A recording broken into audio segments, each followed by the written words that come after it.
Hi, I'm Pete, and in this video I'm going to show you how to run the Colab notebook that gives you a quick overview of what you can do with the Moonshine Voice library.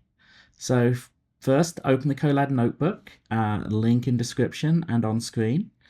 Then we're going to install it, just like any old PyPy notebook. Ignore that warning.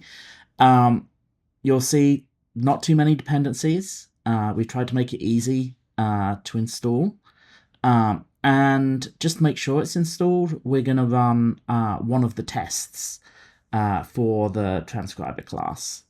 And what you'll see is a whole bunch of lines of output.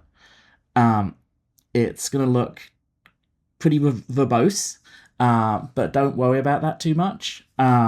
This is all to do with the event listener approach that we take to supporting live speech, since we're really focused on running and helping build live voice interfaces. And also everything is running completely on device. There's no cloud API calls or anything. So it's very straightforward to integrate this into your mobile or desktop apps without worrying about any of that stuff. So this is actually me speaking the Tale of Two Cities introduction, and that's kind of obligatory because I'm English. And I found it quite a useful script because it's got long and short sentences. So next, we're going to try running this on a file that you've downloaded, just to show that we can. And this is using the Transcribe Without Streaming API, which works fine, but doesn't really show off why Moonshine's different.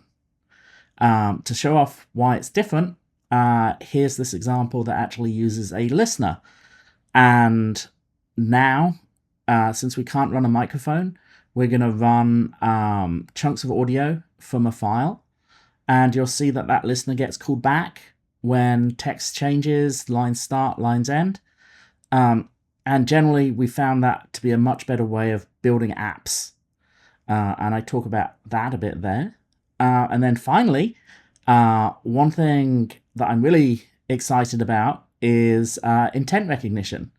And what that really means is you can tell your app, hey, listen out for these kinds of sentences, and the library will call you back when one of those sentences occurs.